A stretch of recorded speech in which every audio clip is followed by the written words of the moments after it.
the children of Israel in whatever they do. Brethren, rather than doing this, Ophni and Phinehas became a serious burden to the people of God. They were ministers of God, as it were, to bring people to the presence of God for worship. However, rather than serving the people to bring the grace of God to bear upon their lives, they were robbing the people of God of the blessings from him.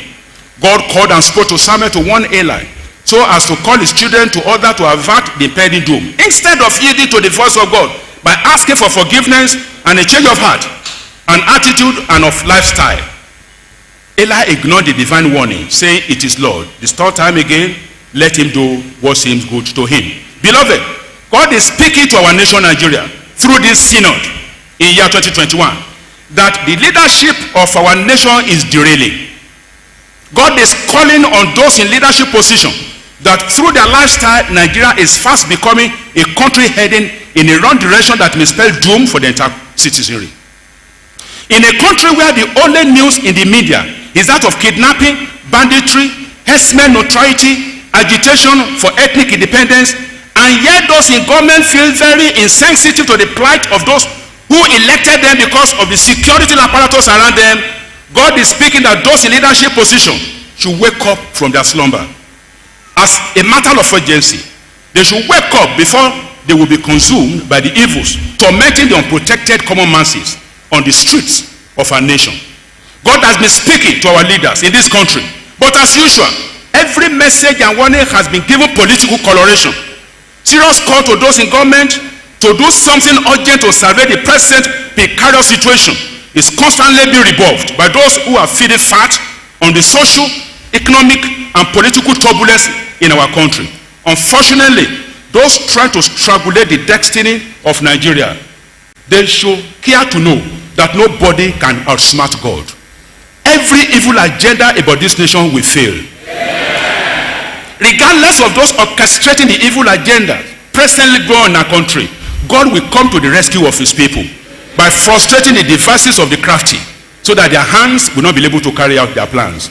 Yes, God is speaking to our leaders through many media, but will the ethnic bias enable them to hear? Through the happenings in Nigeria today, God is speaking to our leaders. Will religious bigotry allow them to hear? With the groaning, I say once again, with the groaning and crying of the helpless Nigeria, God is speaking loudly to our leaders today. Will the paraphernalia and comfort of office or position enable them to hear?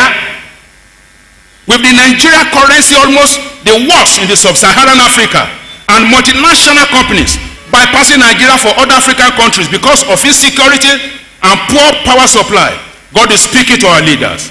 Will the political jobbers and sycophants around our leaders allow them to hear?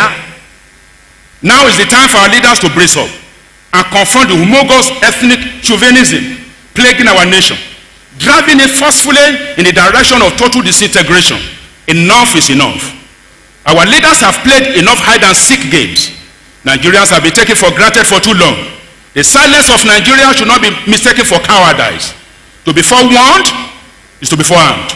It is our prayer that the good Lord will have mercy on our nation and rescue us, just as he rescued the children of Israel from the land of Egypt.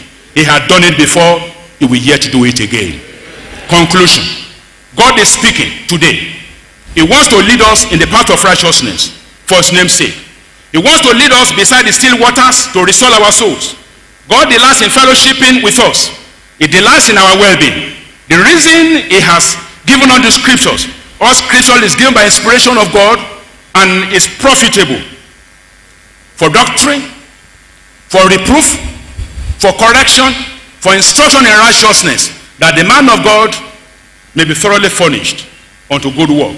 It is the desire of God that we prosper, and that is one of the reasons for raising the ministers of God. So they rose early in the morning and went out into the wilderness of Tekoa. As they went out, Jehoshaphat stood and said, "Hear me, O Judah, and you inhabitants of Jerusalem. Believe in the Lord your God, and you shall be established.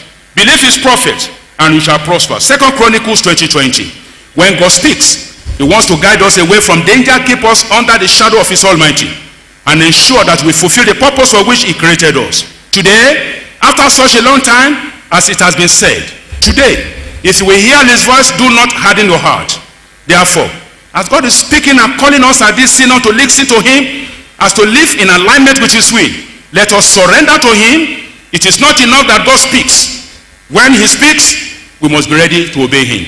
Whatever God is showing us through the scriptures and the messages from his servants at this synod and in the days ahead, to quit the membership of any ungodly society, to live that adulterous life, to love our wife, to love her husband, not to be bitter to her or him, to give generously to the cause of the gospel. Let us be humble enough to say, like the Israelites, after Moses had brought the words from God, from Exodus 97 and 8, so Moses came and called for the elders of the people and laid before them all these words which the Lord commanded him. Then all the people answered together and said, "All," I want you to say after me, "all that the Lord has spoken, we will do." All that the Lord has spoken, we will do. Brethren, as we hear him, it is our prayer that God will grant us the grace to do his will in every area of our lives, in Jesus' name. Launching of the bishop's address. When you get your copy, you will see it here. One thing we want to tell you, every year when we launch the bishop's charge, for this past almost 18, this will be my 18th synod by the grace of God. For this past 18 years, all that we have collected is for the development of Remo, and there are landmark achievements all over to see. At the Diocesan Board on Thursday, 22nd April 2021, I enlightened the Diocesan Board members. Even the 10% that we take every year from it for Bishop's endowment, some thought it is Bishop Fakwe spending it. And I said, under God, for these 17 years, the 10%, not a kobo had been spent on myself. All we use it for indigent people. And I make bold to say, like Bishop Ajayi said yesterday, it's a transparent something.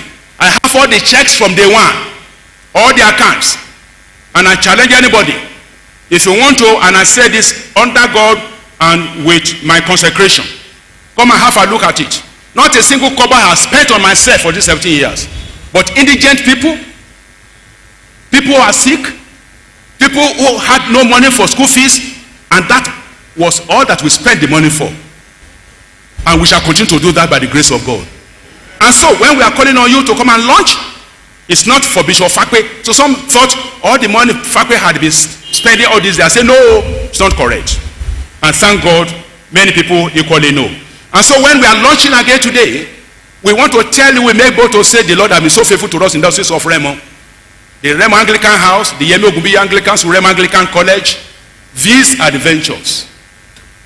Trinity Water that we have been spending on. And I want to beg of you, please launch very cheerfully today again. And as you do that, you will never regret it, in Jesus' name. The Seed of Faith. The Seed of Faith was launched in 2004 at Iperu. Through, by the grace of God, instrumentality of Papa Onofoko and Mama Onofowoko, just taken after Lagos West then. And I want to say, for this almost 18 years, the Seed of Faith also is what has helped us for our developmental projects. It's a thing also, my treasurer is here. Anybody wants to know, for this past 17 years or so, we have the record and all that we spent it for. When you get also your copy today, you will see the name of the churches, how you have fared, what you have contributed, and in between October last year and now, what you have spent the money for, you will get it there. Church planting. We thank God we are moving, and by the special grace of God, the Lord has been so faithful. But we want to say we appreciate a daughter of God, Mrs. B.F.Y. Adewale, who is singularly building a church and 3-bedroom vicarage. And the church will sit, by the grace of God, 750. And the vicarage, which they study, it will be dedicated any time from now. Single-handedly, she must have spent well over, by the grace of God, 40 million. Single-handedly. So we appreciate God for her. And of course, she will be calling on us to come and dedicate it anytime from now. All Diocesan ventures, where you get your copy, you will see them. Yemi Ogunbi Anglican Schools, Remo Anglican College, and Trinity Water. of a joyful report is the Yemi Ogunbi Anglican schools in particular. We have, by the grace of God, got accreditation, full accreditation for our senior secondary school certificate examination for NECO and for WAEC. We thank you. Mota Odumusi Anglican Nursery and Primary School at Ishara, Moams, by the grace of God, is about being dedicated now. Being single-handedly built by Baba, Mota Odumusi. I want to thank you very much, sir. We'll appreciate you. And we will be commencing the primary and nursery section of REMAC in September this year. That will become a feeder for Raymond Anglican College. We appreciate God. The Thousand Land in Victoria Island, Lagos, is a joint venture between us and BCIG property through the instrumentality of Papa Onofokon again. Papa, we thank you, sir. Orúkọ Jésù àgbáyé kò ní dàgbà yẹ̀yẹ́ o. Ọjọ́ alẹ́ yẹn á túbọ̀ dára. We were supposed to dedicate it on or December 31 last year, but because of COVID, we couldn't. But then because of that, it was moved to April, again with little delay. We were not. But firmly, by the grace of God now, on or before June 30, it will be dedicated. 8 flats of 3-bedroom on Didio Estate, VI, Lagos. So by the grace of God, when we are reporting in the next synod, we will tell you what the Lord has done. It's the same twin duplex. The developer will be taking one, we shall be taking one. We want to thank our own father, Olotu Omoba Oyedele, who is the chairman of the Thousand Development Committee, and all professionals working on the project.